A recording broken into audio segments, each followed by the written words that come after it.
Halo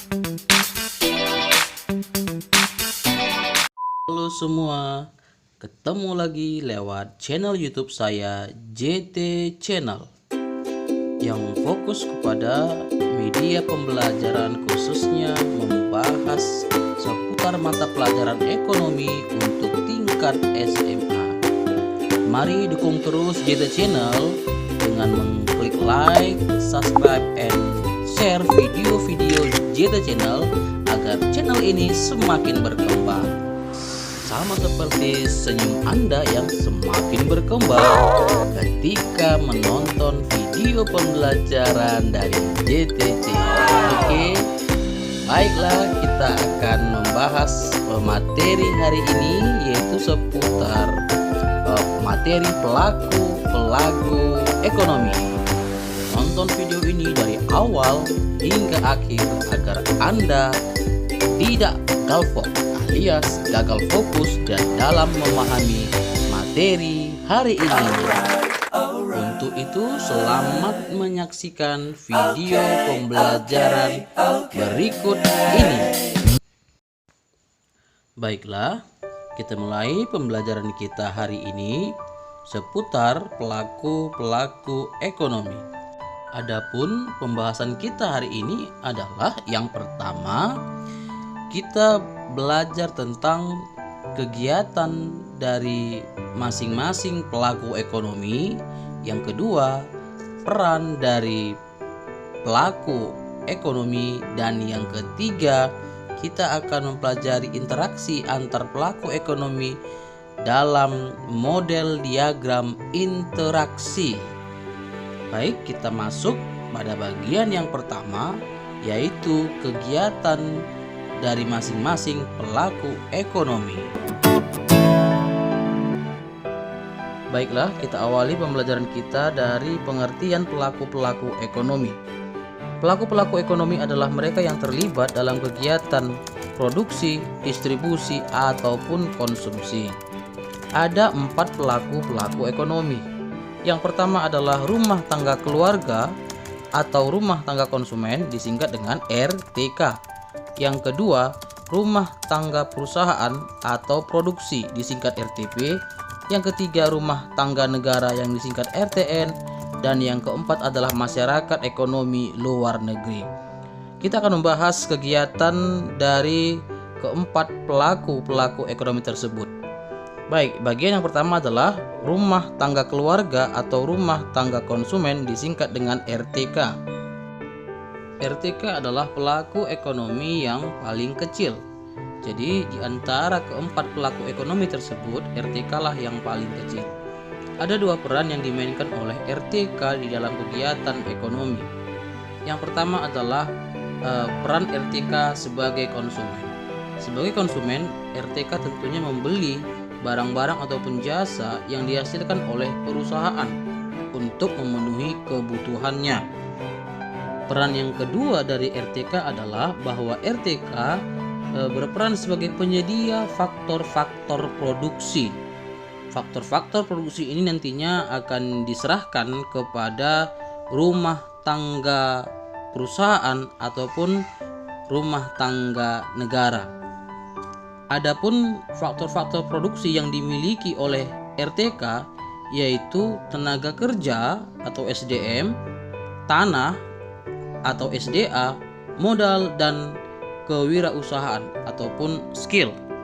Nah, di saat RTK nanti menyerahkan keempat faktor produksi yang dimilikinya itu kepada rumah tangga lainnya, di situ nanti RTK akan menerima balas jasa yang akan menjadi pendapatan bagi RTK.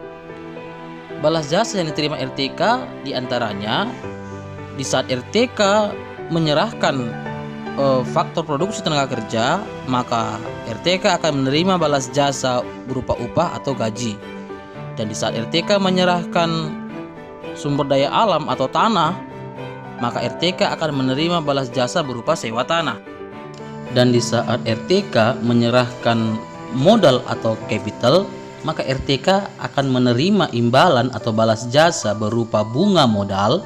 Dan di saat RTK menyerahkan skill ataupun keterampilannya, maka RTK akan menerima atau memperoleh balas jasa berupa laba atau keuntungan ataupun profit.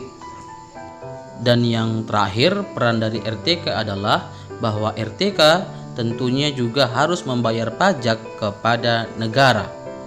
Itulah 3 peran dari RTK.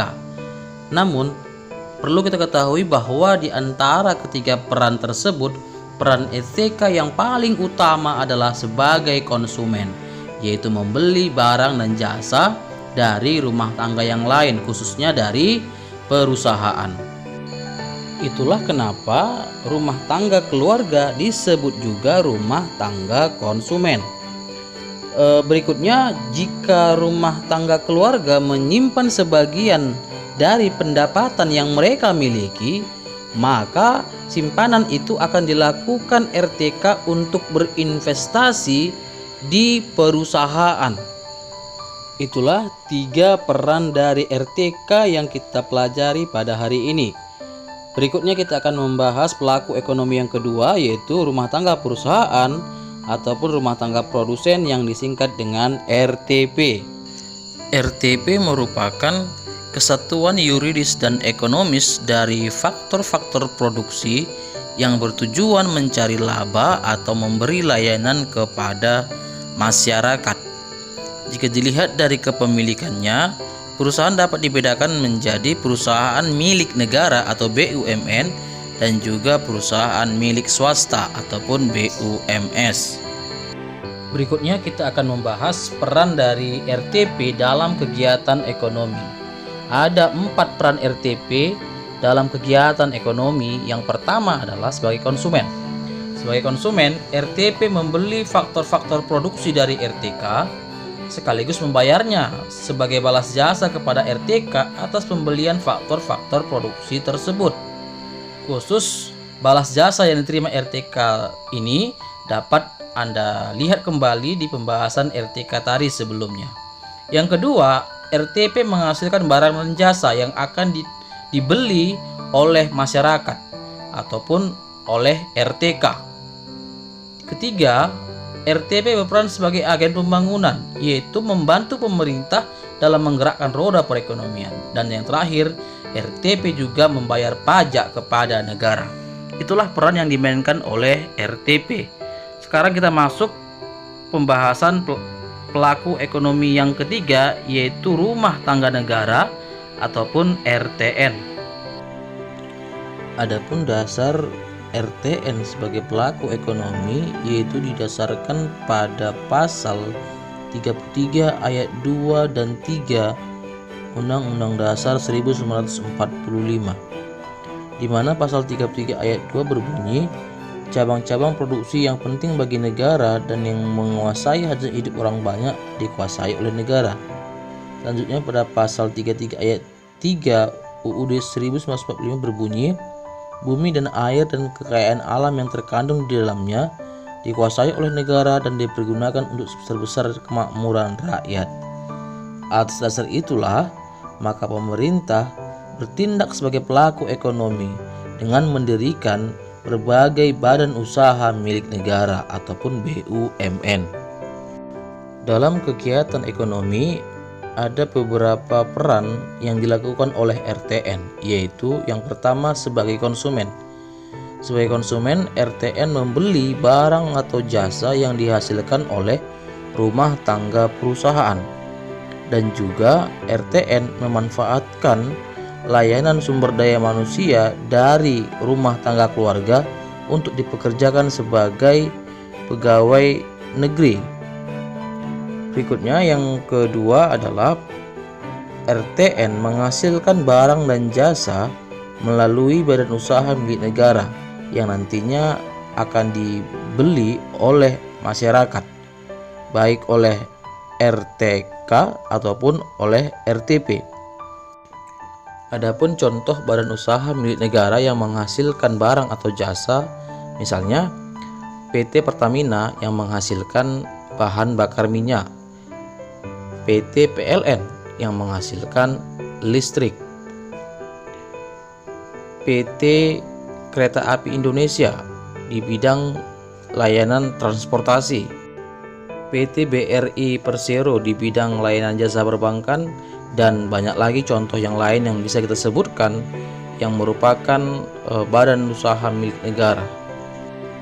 Berikutnya peran RTN yang ketiga, yaitu RTN memberikan bantuan atau subsidi kepada masyarakat atau RTK dan juga kepada perusahaan ataupun RTP. Dan yang keempat, peran dari RTN adalah bahwa RTN menyediakan fasilitas publik atau fasilitas yang dibutuhkan oleh banyak orang. Misalnya RTN membangun jembatan, RTN membuat taman-taman kota, ataupun RTN membuat jalan untuk masyarakat banyak. Itulah peran yang dilakukan oleh RTN dalam kegiatan ekonomi. Sekarang kita masuk ke pelaku ekonomi yang keempat, yaitu masyarakat ekonomi luar negeri. Masyarakat ekonomi luar negeri juga merupakan pelaku ekonomi yang terlihat dalam kegiatan ekspor dan impor. Kegiatan ekspor dan impor menunjukkan bahwa negara-negara luar juga mempengaruhi dan dipengaruhi oleh usaha rumah tangga keluarga dan pemerintah. Kedua kegiatan ini tentunya mengharuskan kita untuk selalu membuka hubungan dengan negara-negara lain.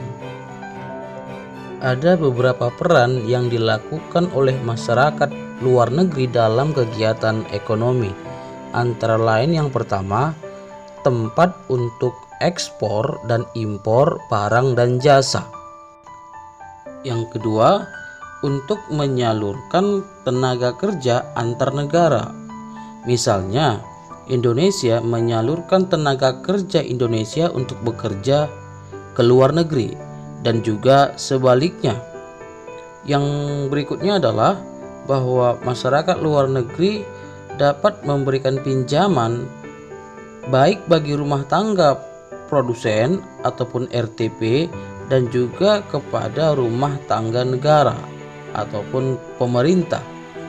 Dan yang berikutnya adalah peran dari masyarakat luar negeri, yaitu memberikan sumbangan ketika terjadi bencana alam di negara yang lain. Itulah beberapa peran yang dilakukan oleh masyarakat luar negeri dalam kegiatan ekonomi. Berikutnya kita akan membahas hubungan antara pelaku ekonomi yang digambarkan dalam bentuk diagram interaksi antar pelaku ekonomi atau circular flow diagram, baik model diagram sederhana atau 2 sektor, 3 sektor, dan 4 sektor. Yang pertama kita akan bahas dulu model diagram sederhana atau 2 sektor. Dikatakan 2 sektor karena hanya terdapat 2 pelaku ekonomi yang melakukan hubungan kerjasama, yaitu antara rumah tangga keluarga atau RTK dan rumah tangga perusahaan atau disingkat dengan RTP. Untuk lebih jelasnya, silahkan perhatikan model diagram sederhana 2 sektor yang telah muncul di layar HP Anda. Yang pertama harus kita pahami adalah bagaimana cara menentukan masing-masing arus yang muncul dalam diagram sederhana tersebut. Ada arus faktor produksi, arus uang, dan arus barang atau jasa. Yang pertama, arus faktor produksi. Arus faktor produksi maksudnya adalah situasi di mana RTK menyerahkan faktor produksi yang dimilikinya kepada RTP. Itulah mengapa anak panah dalam garis arus faktor produksi tersebut, anak panahnya menuju ke RTP. Berikutnya kita menjelaskan arus nomor 2, yaitu arus uang. Arus uang maksudnya adalah kondisi di mana RTP membayarkan dengan sejumlah uang kepada RTK karena tadi RTP telah membeli faktor produksi yang dimiliki oleh RTK. Itulah kenapa dalam garis arus uang nomor 2 tersebut anak panahnya menuju RTK. Setelah RTP membeli faktor produksi dari RTK, maka RTP dengan faktor produksi yang dimilikinya mampu menghasilkan barang atau jasa. Dan setelah RTP menghasilkan barang atau jasa, maka barang atau jasa tersebut dibeli oleh RTK. Itulah maksudnya arus nomor 3, itu arus barang atau jasa, dan anak panahnya menuju RTK. Kenapa? Karena RTP menyerahkan barang atau jasa yang dihasilkannya untuk dibeli oleh RTK. Dan setelah RTK membeli barang atau jasa tersebut dari RTP, maka RTK wajib membayar atas pembelian barang atau jasa tersebut, dan RTK membayarnya kepada RTP. Itulah kenapa nomor 4 disebut dengan arus uang, yaitu uang yang mengalir dari RTK menuju kepada RTP atas pembelian barang atau jasa, sehingga anak panah arus yang keempat ini menuju ke RTP. Berikutnya, kenapa arus faktor produksi atau arus nomor 1 letaknya di atas? Itu disebabkan karena antara RTK dan RTP bertemu di pasar input. Perhatikan letak pasar input juga di atas. Pasar input artinya adalah pasar faktor produksi. Berikutnya, untuk arus barang atau jasa letaknya di bawah atau arus nomor 3. Itu disebabkan karena antara RTK dan RTP bertemu di pasar output. Pasar output juga letaknya di bawah. Pasar output artinya adalah pasar barang atau jasa. Jadi, jika pasar input dalam soal yang lain posisinya di bawah, maka arus faktor produksi juga di bawah. Dan sebaliknya, jika pasar output dalam soal yang lain nanti letaknya di atas, maka arus barang atau jasa juga letaknya harus di atas. Demikianlah penjelasan tentang pasar input dan pasar output. Sekarang kita masuk mempelajari model diagram 3 sektor. Dikatakan 3 sektor karena pelaku ekonomi yang terlibat dalam hubungan ini terdiri dari 3 pelaku ekonomi, yaitu RTK, RTP, dan juga RTN. Khusus hubungan antara RTK dan RTP itu sudah kita bahas tadi pada bagian yang pertama. Maka sekarang yang kita bahas adalah bagaimana hubungan antara RTN dengan RTK dan RTP. Pada model diagram 3 sektor ini, antara RTK dan RTP sama-sama membayar pajak kepada rumah tangga negara atau RTN yang ditunjukkan dengan arus nomor 5. Sebaliknya, RTN memberikan balas jasa kepada RTK dan RTP berupa pemberian subsidi dan juga fasilitas-fasilitas publik yang ditunjukkan oleh arus nomor 6. Baik, jadi itulah penjelasan tentang model diagram untuk 3 sektor. Sekarang kita masuk ke pembelajaran kita yang terakhir, yaitu model diagram 4 sektor. Disebut 4 sektor karena dalam hubungan kerjasama ini melibatkan 4 pelaku ekonomi, yaitu RTK, RTP, RTN, dan masyarakat ekonomi luar negeri. Khusus untuk hubungan antara RTK, RTN, dan RTP, kita sudah mempelajari di model diagram yang sebelumnya. Jadi, model diagram 4 sektor ini kita langsung saja membahas hubungan antara masyarakat luar negeri dengan rumah tangga perusahaan atau RTP. Dengan anggapan atau asumsi hubungan antara RTK dan RTN dengan masyarakat luar negeri tidak terjalin hubungan. Jadi, hubungan yang terjadi pada model diagram 4 sektor ini adalah hubungan antara masyarakat luar negeri dengan RTP. Adapun hubungan antara masyarakat luar negeri dengan RTP tentu saja dalam kegiatan ekspor dan impor barang ataupun jasa. Artinya, rumah tangga perusahaan melakukan ekspor barang atau jasa kepada masyarakat luar negeri, dan sebaliknya RTP melakukan impor barang dari masyarakat luar negeri. Begitulah arus model diagram 4 sektor antara RTK, RTN, RTP, dan masyarakat luar negeri. Bagaimana? Apakah Anda sudah semakin paham materi kita hari ini? Iya, saya yakin Anda paham, apalagi jika Anda mengikuti pembelajaran ini tadi dari awal hingga akhir. Baik, demikianlah pembelajaran kita untuk hari ini. Semoga Anda sukses selalu, terlebih sukses memahami materi pelajaran ekonomi teristimewa materi kita hari ini. Demikianlah pembelajaran kita hari ini. Saya ucapkan banyak terima kasih telah menonton channel YouTube ini. Terima kasih.